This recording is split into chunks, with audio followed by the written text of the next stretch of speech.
everyone, it's Andy and Jenna from A Couple Travelers back with another video today about Disney budgeting.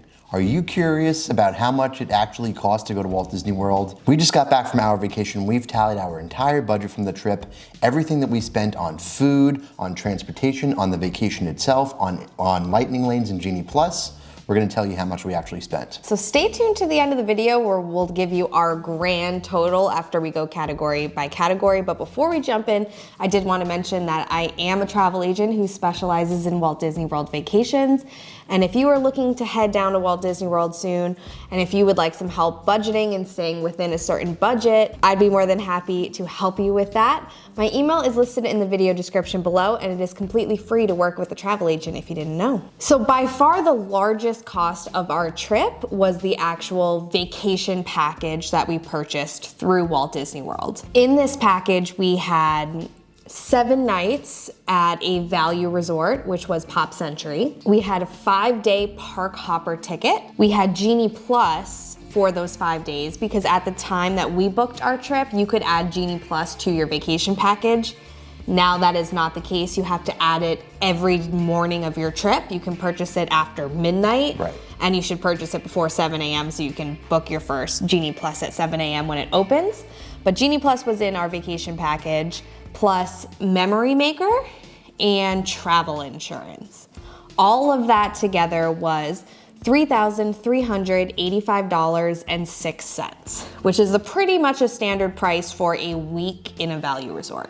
So now to airfare. For flights from New England to Orlando, it was $1,074.40. We paid for that using points in addition to a travel bank credit that we had with the airline, and then we paid $70 in checked bag fees. We checked a bag to Orlando and from Orlando for a grand total of $1,144.40 for flights. Another kind of hidden cost to the vacation was transportation. So we ended up using 7 different lifts throughout the vacation. So we needed one to get us from our house to the Boston airport. We needed one from the Orlando airport to our hotel.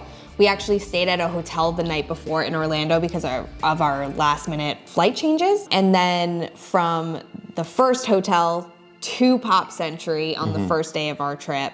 And then a couple of other miscellaneous, like we took an Uber or a Lyft rather, back from Hoop-Dee-Doo Review since it was late at night. And then of course getting from Pop Century to the Orlando airport. And then once we landed in Boston, from the Boston airport to home. So all in all, those 7 lifts cost $332.71 on our vacation. Being budget conscious on this trip, we only bought 3 souvenirs, which Were we budget conscious on this trip? Because in the next section, you will see how we were not budget conscious. But it depends on how you slice it, but did not spend an exorbitant amount on souvenirs this trip, despite it being the Walt Disney World 50th anniversary. I think it's because we went in March and I got some 50th stuff. Probably. Then. But for souvenirs on the trip, we bought 3 things. The first item was 2 refillable souvenir cups from the Pop Century Resort for $43. We also bought a really cool set of coasters, which are themed to the different tickets from when Walt Disney World first opened the A, B, C, D, and E tickets. They were such a good find. Yeah. So that was $31.56. And then we bought, Jenna bought a pair of ears, 50th anniversary ears for $37.99. So in total, for those 3 souvenirs for the trip, it was $112.55.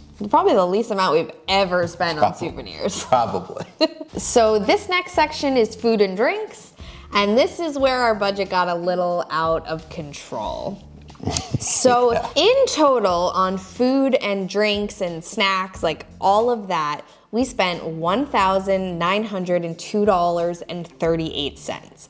And we're gonna break down, I actually categorized, because I was curious, because this is a lot of money to spend in 8 days, almost $2,000. And let us caveat, as we're going through this budget, you can do Walt Disney World on the cheaper. We're just telling you our experience, from our vacation, what we chose to spend, you certainly do not need to spend as much money on food or alcohol or... Yes, so let me get into the categories and you will see alcohol was the number 2 most that we spent. So breaking down the food and drinks, the least amount we spent was at the Food and Wine Festival at Epcot. So we were in Epcot for 1 full day and then a couple of hours on 2 other days. Yep. So in total, we spent $135.38 just on festival booth food and drinks. Right. So that was, considering on our Epcot, like where we did 1 full day, our breakfast, our lunch, and our dinner was at the festival booths. Yeah. So it's pretty typical you could spend $135 in a day on food. So that was from the festival. We spent $136.34 on snacks. So grabbing pretzels and cheese, grabbing Mickey bars, grabbing spring rolls at Magic Kingdom, Dole Whips, that kind of thing. Throughout the trip, we spent a little over $136 on snacks. And mind you, in the weeks leading up to our vacation, Disney announced price increases across table service meals, including snacks, like a Mickey bar is now up to $6.25. So a quarter increase, after all the snacks that we're buying, that'll make a little bit of a dent in your budget. Then we spent $248.90 on quick service meals. So this was grabbing a quick breakfast at Pop Century. This was Satuli Canteen, Yak and Yeti quick service breakfast. This is just, where you're going, you're ordering. This is like the cheap way to do food in Walt Disney World. Cheap way. Cheap way is to do quick service meals where you're not sitting at a formal restaurant. That's actually only $248 on quick service? Yeah, for 7 days, that's, $30 and change a day. Yeah, not bad. The next section is for alcoholic beverages and coffee. I mean, pretty much on our first day, we got to Pop Century. We each got 1 cocktail at the Petals bar, and it was $39 and change. Was that with tip? I don't remember. Yeah. I'd have to go back and look. Make sure you But tip your cast basically, members. $20 a cocktail. So this adds up quick. I mean, we went to La Cava del Tequila, and you got just tequila on the rocks, and I got a margarita, and that was like with tip almost 50 bucks. So alcohol adds up very quickly, and coffee as well. Pretty much every day, sometimes twice a day, we would get 2 shaken Jamaican ice coffees from Joffrey's. Shaken Jamaican Cold brew. Excuse me. Which we love and is totally worth the price, but it does add up. It's like $14 for 2 of them. So drinks and coffee over $328. And then the majority of our food and alcohol and drink budget went to table service restaurants. Not surprising. We spent $1,052.91 on table service dining, which we did 8 times. So almost 1 meal a day was a table service restaurant. This did include Hoop-Dee-Doo Review, which we paid in advance and was, I believe, $138 for, we had tier 2 seating. Well worth it. Well worth it.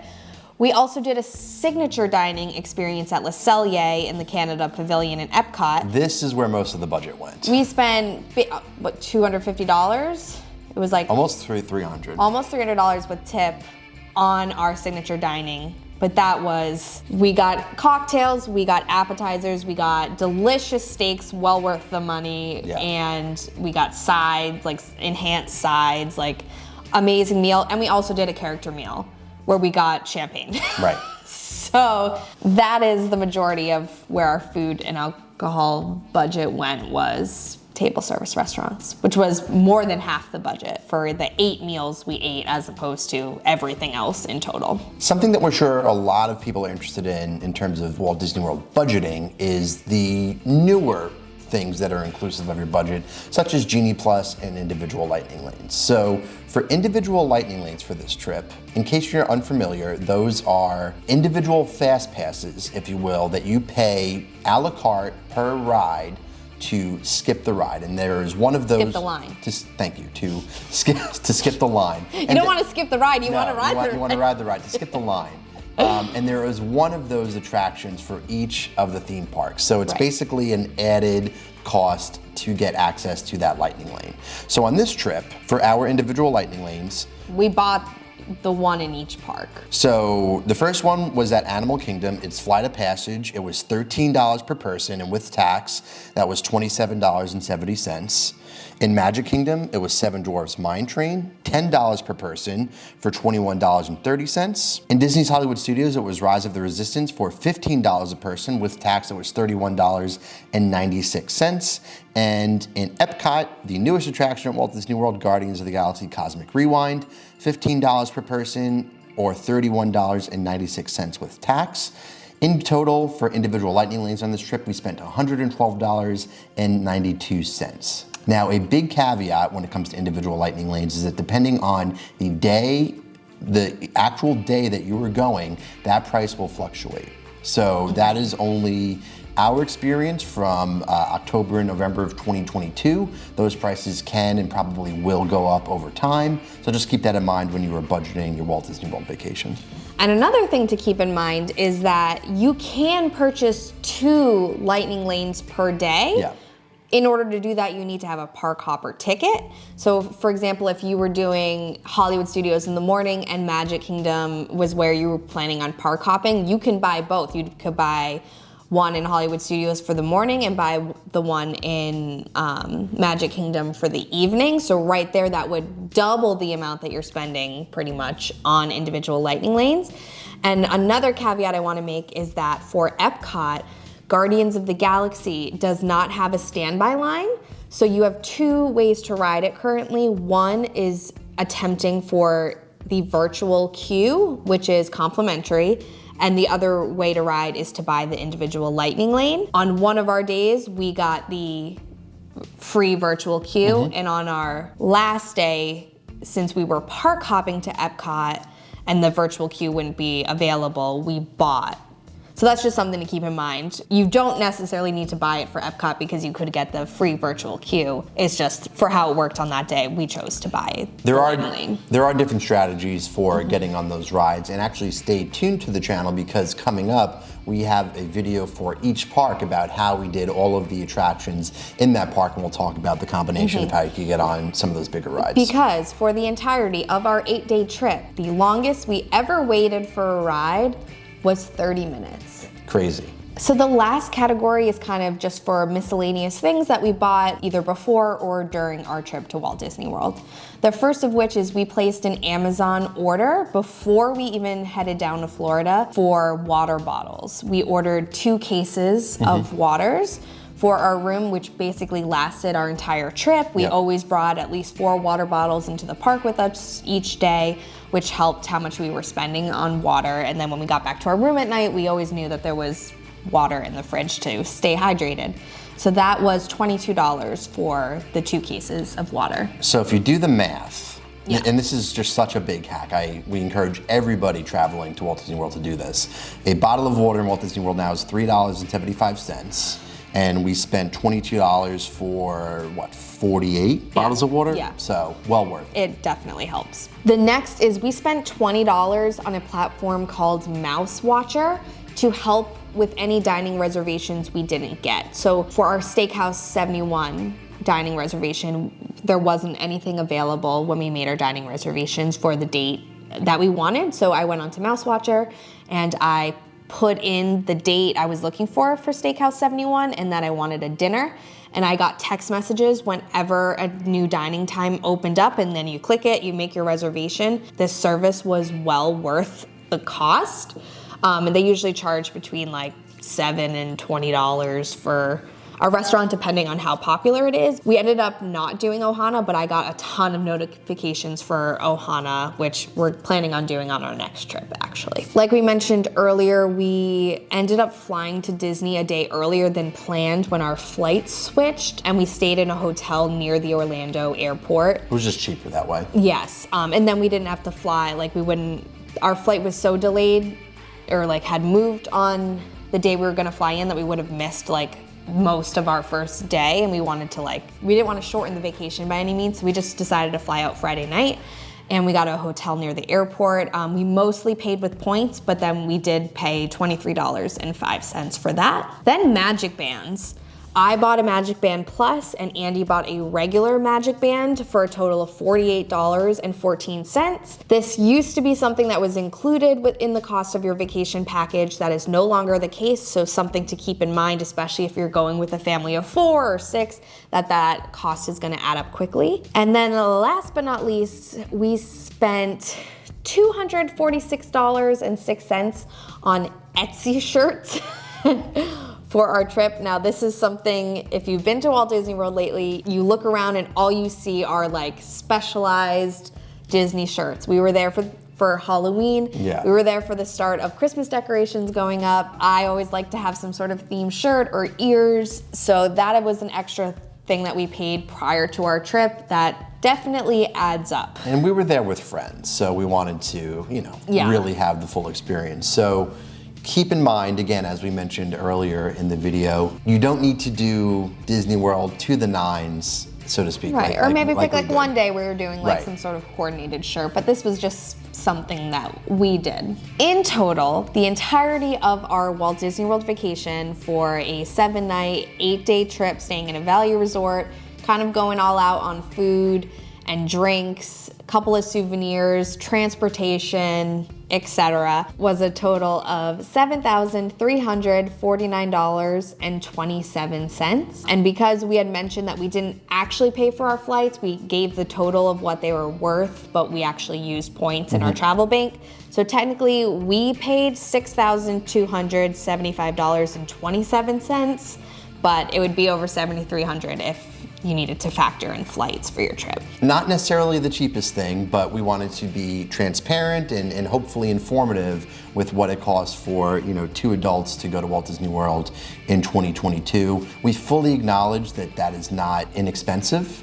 That is going to be even more the case for a family of 4. So if you are looking to go to Walt Disney World in the near future, definitely recommend the help of a travel agent like Jenna to help you find these efficiencies and some of the things you might not think of where you could possibly save money. So again, that is what we spent for our Walt Disney World vacation in 2022. More videos coming out on the channel very soon, like we mentioned, that go into more detail about our strategies for each park on the trip, and then some vlogs as well from our experiences there. But that is going to be it for today's video. Thank you for watching. Be sure to like this video, subscribe to our channel, and follow us on social media at A Couple Travelers. And until next time, keep traveling.